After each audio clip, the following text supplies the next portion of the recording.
नमस्कार मित्रांनो, वाय या मराठी या युट्यूब चॅनलमध्ये आपल्या सर्वांचे स्वागत आहे। तर मित्रांनो, आपण आजच्या व्हिडिओमध्ये 2025 मध्ये बांधकाम कामगारांनी नूतनीकरण कशा प्रकारे करायचे पाहिजे, म्हणजे ते नूतनीकरण केलेलं जे अर्ज आहे तो पेंडिंग पडणार नाही किंवा रिजेक्ट होणार नाही। या ठिकाणी पहा, बऱ्याच बांधकाम कामगारांनी नूतनीकरण केलं होतं, परंतु त्यांचे अर्ज जे आहेत ते बरेच दिवसापासून पेंडिंग मध्ये आहेत आणि रिजेक्ट पण होत आहेत। तर ह्यामुळे 2025 मध्ये कशा प्रकारे तुम्हाला जे आहे ते नूतनीकरण करावं लागणार आहे, म्हणजे तुमचं नूतनीकरण जे आहे ते पेंडिंगमध्ये जास्त दिवस राहणार नाही आणि रिजेक्ट पण होऊ शकणार नाही आणि तुमचं जे नूतनीकरण केलेलं आहे म्हणजेच रिन्युअल जे केलेलं आहे ते तुमचं लवकरात लवकर जे आहे ते मंजूर होईल। या ठिकाणी तुम्हाला पाहू शकतात, आपल्याला कंस्ट्रक्शन वर्कर ऑनलाईन रिन्युअल आपण महाराष्ट्र इमारत व इतर बांधकाम कामगार कलेकारी मंडळाच्या ऑफिशियल वेबसाईटवरून घरी बसल्या तुम्ही नूतनीकरण करू शकता, रिन्युअल करू शकता। तर 2025 मध्ये कशा प्रकारे तुम्हाला नूतनीकरण म्हणजेच रिन्युअल करायचं आहे, म्हणजे तुमचं लवकरात लवकर मंजूर होईल, रिजेक्ट होणार नाही, पेंडिंग मध्ये पडणार नाही, कसं करायचं काय करायचं हे आपण संपूर्ण आजच्या व्हिडिओमध्ये बघूयात। तर चला मित्रांनो, उशीर न करता इंटरेस्टिंग व्हिडिओला सुरू करूयात। तत्पूर्वी मित्रांनो, तुम्ही जर चॅनलला सबस्क्राईब केलं नसेल तर चॅनलला सबस्क्राईब करून साईडला दिलेल्या बेल आयकॉनला क्लिक करा, विसरू नका। कारण की बांधकाम कामगाराच्या आपल्या नवीन योजनेविषयी माहिती आणि बांधकाम कामगाराची जे स्कॉलरशिप आहेत, घरकुल मंजुरी आहे, त्या संबंधात नवनवीन व्हिडिओ आपल्या चॅनलवरती येत असतात। त्यामुळे तुम्हाला बांधकाम कामगाराचे व्हिडिओ पाहत असताल तर नक्कीच आपल्या चॅनलला आताच सबस्क्राईब करून ठेवा।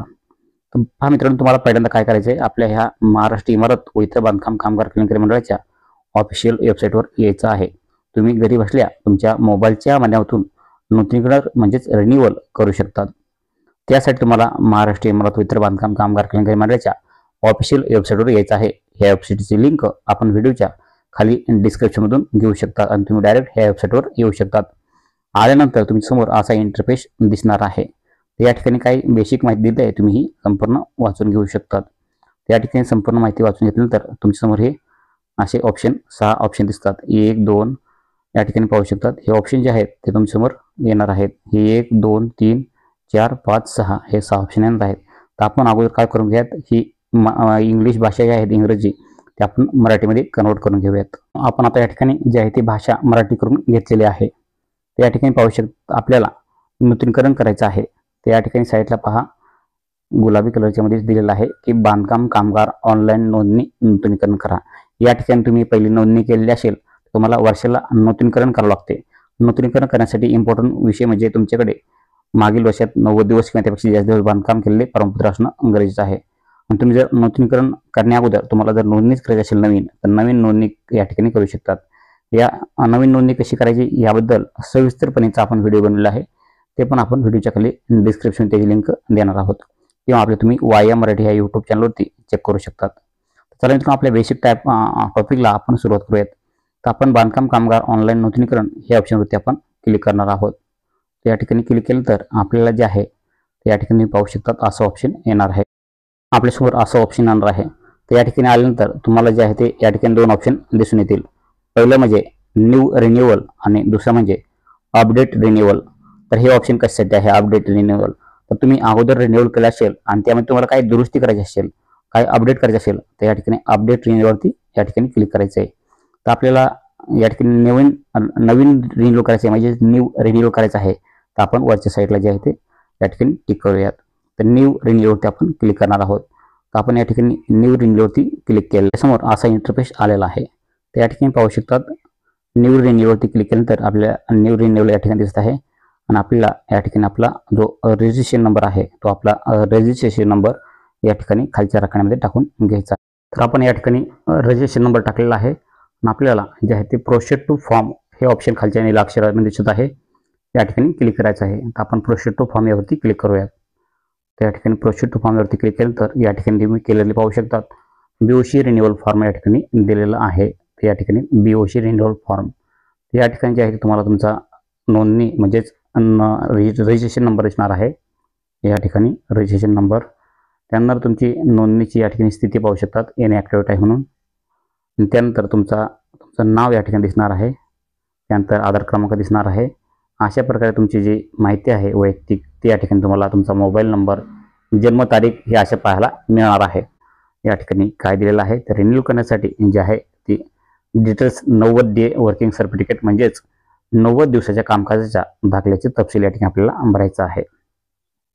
त्या ठिकाणी भरताना या ठिकाणी पाहू शकतात कामगाराच्या स्वरूपाचे या ठिकाणी जे आहे ते कामाचे स्वरूप निवडणे गरजेचं आहे. तर आपण कामाचे स्वरूप निवडाय ते या ठिकाणी ऑल टाईप ऑफ हेल्पर्स त्या ठिकाणी वरच्या साईडला तुम्ही संपूर्ण जर काम करत असाल तर या ठिकाणी तुम्हाला वरच्या साईडला क्लिक करायचं आहे, ऑल टाईप ऑफ हेल्पर्स.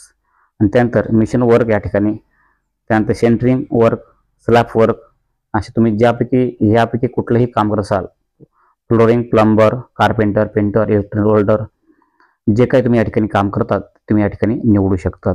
तर या ठिकाणी जे आहे ते आपण जे आहे ते स्लॅब वर्कर या ठिकाणी निवडणार आहोत.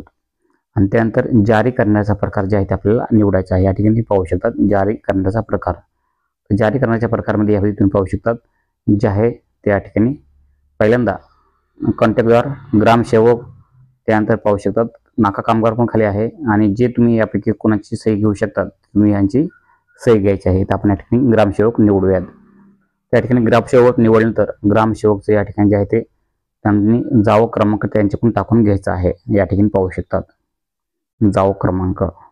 तर जावं क्रमांक तुम्हाला या ठिकाणी टाकून घ्यायचा नाही.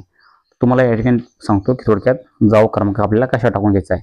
तर 90 दिवसाचा तपशील आहे. तर तुम्हाला या ठिकाणी जावं क्रमांक टाकून घ्यायचा काय घ्यायचा आहे ही संपूर्ण माहिती देतो. म्हणजे तुमचे रिन्युअल जे आहे ते होणार लवकरात लवकर होईल, रिजेक्ट होणार नाही, पेंडिंगमध्ये पडणार नाही जास्त वेळ. तुम्ही या ठिकाणी ही चूक करतात.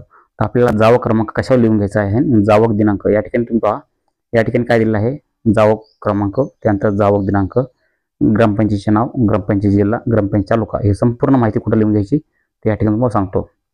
ही संपूर्ण माहिती आपल्याला लिहून घ्यायची एका पेपरवर. ते या ठिकाणी तुम्हाला पेपर दाखवतो.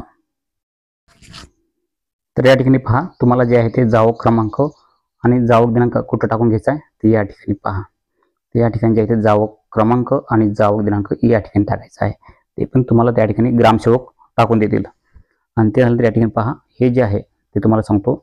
या ठिकाणी पहा ग्रामपंचायत, महानगरपालिका, नगरपंचायत, नगरपालिका, नगरपरिषद यांच्यामार्फत बांधकाम कामगारास मागील वर्षात 90 दिवस किंवा अधिक दिवस काम केल्याचे प्रमाणपत्र आहे. तर अशा प्रकारे तुम्हाला 90 दिवस किंवा 90 दिवसापेक्षा जास्त दिवस काम केल्याचे तुम्हाला प्रमाणपत्र भेटत जात आहे. तुम्हाला या ठिकाणी जे आहे ते पासपोर्ट आकाराचा तुमचा फोटो या ठिकाणी चिटकवायचा आहे. या ठिकाणी चिटकवल्यानंतर तुम्हाला जे आहे ते या ठिकाणी तुमच्या शिक्का मारला जाईल फोटोवर आणि सही, अर्ध्या फोटोवर आणि अर्ध्या पेपरवर शिक्का आणि अर्ध्या पेपरवर आणि अर्ध्या फोटोवर सही त्या ठिकाणी दिली जाईल. तर अशा प्रकारे तुम्ही पाहू शकता. त्यानंतर तुम्हाला या ठिकाणी खाली संपूर्ण माहिती लिहायची आहे. या ठिकाणी जे आहे ते या ठिकाणी पहा ग्रामपंचायतचे नाव या ठिकाणी जे आहे ते लिहायचं आहे. ग्रामपंचायत, महानगरपालिकेचे नाव या ठिकाणी लिहायचं आहे.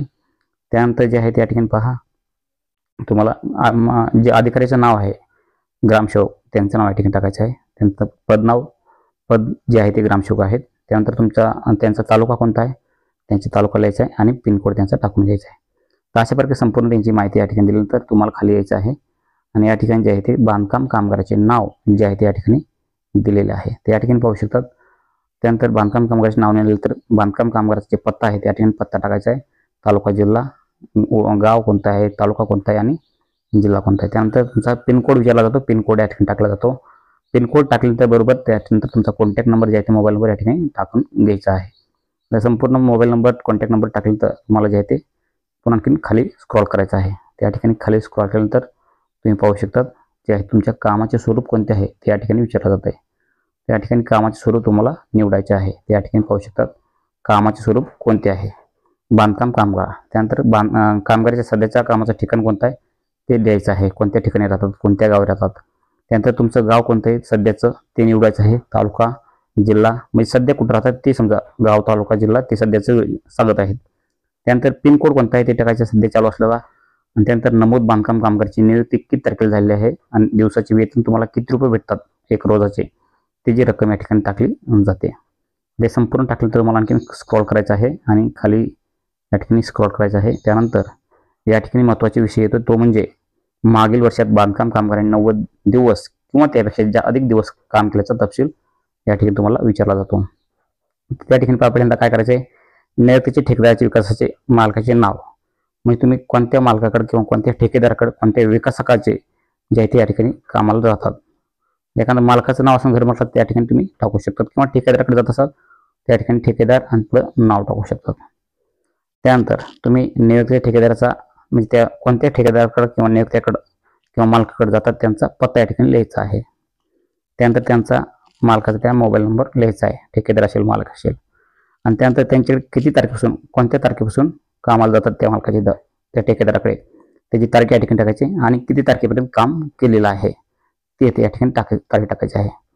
त्यानंतर या ठिकाणी जे आहे ते ठेकेदार असेल किंवा मालक असेल विकासक असेल त्यांची या ठिकाणी जी आहे ती स्वाक्षरी घ्यायची आहे. एकाच मालकाकडे गेलं असेल एकाची स्वाक्षरी किती मालकाकडे स्वाक्षरी किती ठेकेदाराकडे काम करतात त्यांची सह्या घ्यायची आहेत.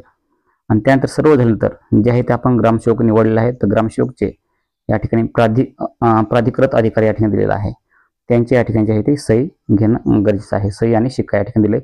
प्राधिकृत अधिकाऱ्यांची सही व शिक्का या ठिकाणी तुम्ही क्लिअरली पाहू शकतात. प्राधिकृत अधिकाऱ्यांची सही व शिक्का. तर अशा प्रकारे आपल्याला हे मागील वर्षात 90 दिवस किंवा त्यापेक्षा ज्या दिवस बांधकाम करून काम केलेले जे प्रमाणपत्र आपले आहे अशा प्रकारे तयार होते.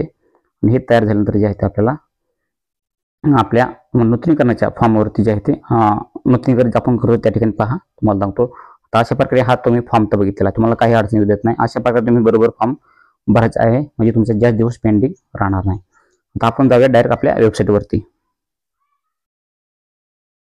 तर आपण बघितलं की मागील वर्षात 90 दिवस किंवा त्यापेक्षा जास्त दिवस बांधकाम कामगाराचे काम केल्याचे प्रमाणपत्र कसे घ्यायचे आपण संपूर्ण बघितलेलं आहे. काय लिहायचं आहे काय नाही तर ते संपूर्ण झालं तर या ठिकाणी आपण बघूयात. या ठिकाणी जे आहे ते आपण ग्रामसेवक निवडलेला आहे. जारी करण्याचा प्रकार ग्रामसेवक निवडलेला आहे आणि त्यानंतर जे आहे ते आपण त्या फॉर्मवर जो जावा क्रमांक घेतलेला आहे तो जावा क्रमांक आपल्याला या ठिकाणी टाकायचा आहे. तो जावा क्रमांक या ठिकाणी टाकल्यानंतर जावक दिनांक जो आपण पेपरवर टाकलेला आहे तो जावक दिनांक या ठिकाणी टाकून घ्यायचा आहे बरोबर. त्यानंतर या ठिकाणी पहा ग्रामपंचायतीचं नाव त्यानंतर ग्रामपंचायत जिल्हा त्यानंतर ग्रामपंचायत तालुका असे बरोबर टाकायचं आहे. त्यानंतर या ठिकाणी पहा जे आहे ती महत्त्वाची सूचना की पडताळणीसाठी तुम्हाला भेट द्यायची असलेल्या योग्य तालुका केंद्र निवडा. तुम्हाला जे आहे तुमच्या जवळचं जे तुमचा तालुका आहे तो या ठिकाणी निवडायचा आहे. या ठिकाणी पाहू शकतात या ठिकाणी तुम्हाला तुमचा जवळचा तालुका जो आहे तो या ठिकाणी निवडायचा आहे. आणि तो तालुका निवडल्यानंतर जे आहे ते तुमच्यासमोर नाव येईल तुमच्या तालुक्याचं त्या ठिकाणी क्लिक करायचं आहे. या ठिकाणी ते तालुक्याच्या ठिकाणी निवडल्यानंतर तुम्हाला खाली यायचं आहे. आणि आपण तुम्ही पाहिलं मी तुम्हाला माहिती दिली मागाशी की जे 90 दिवसाचं प्रमाणपत्र आहे या ठिकाणी पहा 90 डेज वर्क सर्टिफिकेट आणि 90 दिवस कामाचे प्रमाणपत्र आपण तुम्हाला मागाशी सांगितलं की कसं ते भरायचं आहे त्यामध्ये काय काय लिहायचं आहे संपूर्ण तुम्हाला अगोदर माहिती दिली आहे. ते सर्टिफिकेट काय करायचं आपल्याला या ठिकाणी अपलोड करायचं आहे. चॉईस फाईलवरती क्लिक करायचं आहे आणि अपलोड करायचं आहे. अपलोड केल्यानंतर तुम्हाला महत्त्वाचं एक शेवटचं काम राहतं ते म्हणजे या ठिकाणी पाहू शकतात आपल्याला या ठिकाणी टिक करायचं आहे. आणि या ठिकाणी टिक केल्यानंतर तुम्ही या ठिकाणी जे आहे ते टिक केल्यानंतर संपूर्ण या ठिकाणी काय दिलेलं आहे की मी याद्वारे जाहीर करते की वरील सर्व माहिती माझ्या वैयक्तिक माहिती व समजुतीनुसार खरी आहे. दिलेली माहिती खोटी असल्याने खोटी असल्यास आढळून आल्यास भारतीय दंड किंवा संबंधित कायद्यानुसार माझ्यावर खटला भरला जाईल व त्यानुसार मी शिक्षेस पात्र राहील याची मला पूर्ण. तर अशा प्रकारे आपल्याला जे आहे ते संपूर्ण भरून घ्यायचं आहे. तर या ठिकाणी संपूर्ण भरून घेतलं तुम्हाला खाली यायचं आहे आणि जे सेव्ह या बटनावरती आपल्याला क्लिक करायचं आहे. या ठिकाणी पाहू शकता सेव्ह या बटनावरती आपल्याला क्लिक करायचं आहे. तर आपण या ठिकाणी जे आहे ते लाल अक्षर कशामुळे आले आपण कुठलीही माहिती भरलेली नाही तुम्हाला फक्त समजून सांगण्यासाठी जे आहे ते आपण हे व्हिडिओ संपूर्ण बनवलेला आहे. तर आपण त्यानंतर या ठिकाणी सेव्ह या बटनावरती क्लिक केल्यानंतर आपल्यासमोर जे आहे ते एक्नॉलेजमेंट नंबर येईल. तो एक्नॉलेजमेंट नंबर आपल्याला स्क्रीनशॉट मारून घ्यायचा आहे आणि स्क्रीनशॉट मारून घेतलं ते आपल्याला ठेवायचं आहे म्हणजे पोच पावती म्हणजेच एक्नॉलेजमेंट नंबर. आणि त्यानंतर तुम्हाला काही दिवसानंतर तुमच्यासमोर बरोबर तुम्ही फॉर्म असं मी सांगितल्या पद्धतीने भरल्यानंतर तुम्हाला जे आहे ते तुम्हाला असा एक मेसेज की आपला नूतनीकरणाचा अर्ज मंजूर झालेला आहे. या ठिकाणी पाहू शकतात की आपला नूतनीकरणाचा मंजूर झालेला आहे. या ठिकाणी पाहू शकता आपला नूतनीकरणाचा मंजूर झाला आहे. आपण दिलेली लिंकवर क्लिक करून जे आहे ते सभासद फी भरू शकतात. अशा प्रकारे तुम्हाला मेसेज येईल आणि तुम्ही फी भरल्यानंतर तुमचा अर्ज जे आहे ते तुम्हाला या ठिकाणी सबमिट केला जाईल. अशा प्रकारे तुमचा अर्ज मंजूर होईल.